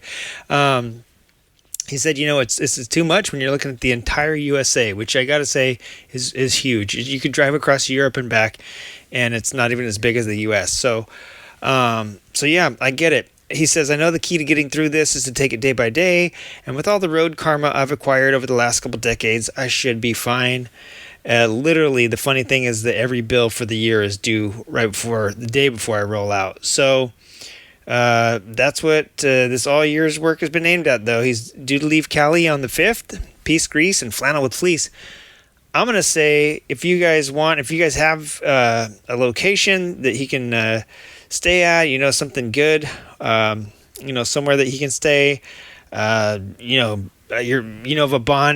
not a bonfire, of a potluck or something going down, or maybe he can cruise in, say hi and grab a bite to eat. Hit him up. Like I said, Jonny Roundtree, JONNY_Roundtree, ROUNTREE on the Instagrizzle. And let's help Jonny get across the country. And we'll have him on after he gets back, if he can remember it all. If he might get a video, do his little video blog of a lot of it. But yeah, if we can remember half of it, we'll have him on and he can tell us how the ride was and all that fun jazz. Another message came in from My Motorbike Obsessions, Matt, and he says, "Hey man, I've been following along with your progress on your FZ. I've always been interested in composites, but man, it seems like a ton of work. I think I'd like to try some fiberglass to practice laying up my own carbon one of these days, and that is an awesome ambition. Like I mentioned, we have fiberglass happening right now on our Patreon. And so yeah, we're going to do that. And then eventually I would like to work up to like doing a carbon or vacuum bagging or something like that. So I might even try to learn a new skill while we're going over it together as a group. And he says, yeah, he's been working on giving his big ruckus an early 12,000 mile service. It's the first time I've ever played with the CVT. I'm digging the scooter life, and now my marketplace searches are all scooter related. Helix, Silverwing, Bergman, Forza, Morphus. So many cool rides out there. And I 100% agree. I spent too much time on Facebook Marketplace today with a little tear rolling down my cheek. He says he uses the ruckus to commute to his new job. He's working at a dealership now. And he says basically it's like drinking from a fire hose, as they used to say from the Navy. I imagine it is. And anyway, congrats on 10 years. I don't remember when I first started listening, but I got an email from 2018 that I sent you with pics of my CRF right after I first bought it, and I took it straight to Milestone. Thanks for the good times. Hey, Matt, thank you for the good times. And I've been thinking about you and Paul and Christine Syme and Becky Warledge and a bunch of people lately as I've been reflecting over these last 10 years and reading through our old emails. I got a billion of them from you, man. So I really have been thinking about everybody, and thank you so much for everybody that has emailed us, over the past 10 years or so. And yeah, keep it up. Let's close out the show, I guess. And I'm gonna go back, send you back from my airplane to the audio back at the old California location. So in closing, we're getting close to the end here. I don't want to...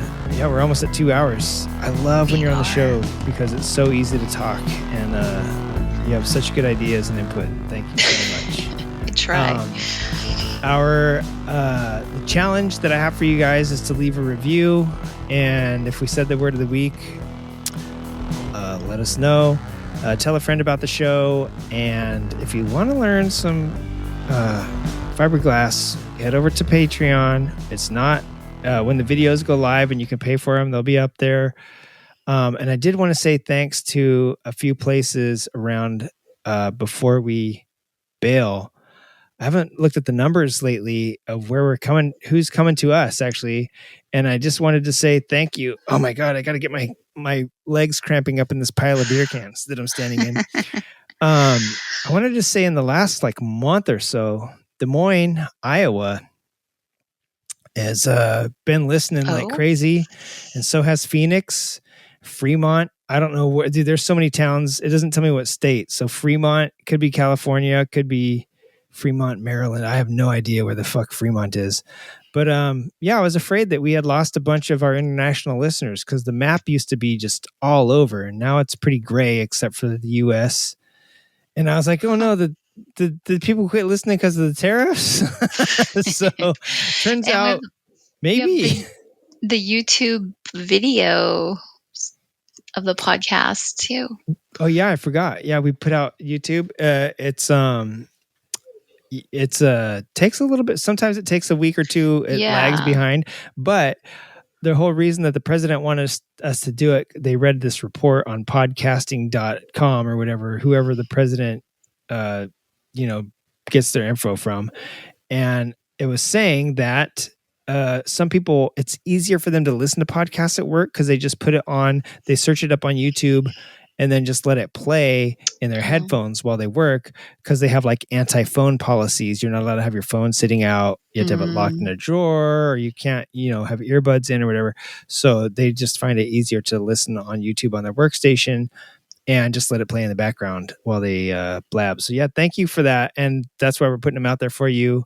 Thank you, Sydney, Australia. Thank you, Tukwila. I think that's in Washington.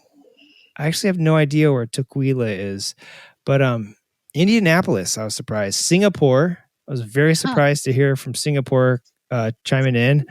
Carmel and Escondido, we know that those are in California. We got Melbourne, Australia, St. Paul, Minnesota, Oslo, Norway, Brisbane, Australia, Los Angeles, not even with the most listens. Thanks, hometown, you fart bags. Frankfurt on Main, Lviv. Lviv is in. You probably say Lviv or something like that. This is in Ukraine. So somebody in Ukraine has found out a way to get internet in over there, despite the war going on, and is listening to us. So thanks to everybody in Lviv that's listening. It's probably one person that's downloading the show, but yeah, you guys hang tight over there. And thank you, Toronto, Canada, Philadelphia, Fairfield, Tombo Chicho. This is Japan. Tomobuchicho. I'm saying that totally wrong. So if you're from Tomobuchicho, please write in and tell us how we should say it. I just messed that up. I want to hear from these people. Yeah, me too. So yeah, there's a lot of most of them from the US. So thanks everybody, and thanks from the a little bit of India that we've been seeing in here too. So thanks everybody. It means a lot to us, and it means that I can afford to get Dawson back on the show when you guys listen. So subscribe to her Patreon. It's $69 a month, and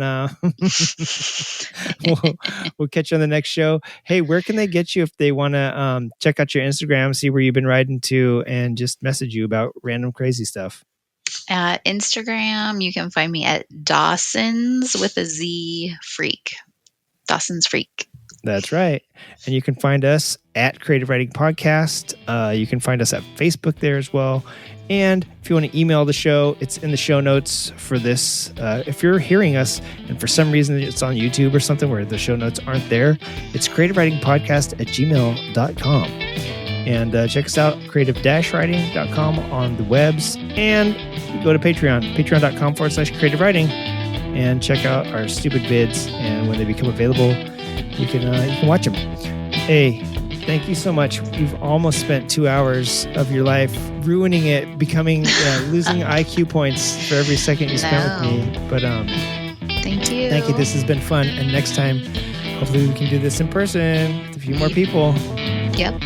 You can have a beer. I'll have to save my beers for these shows.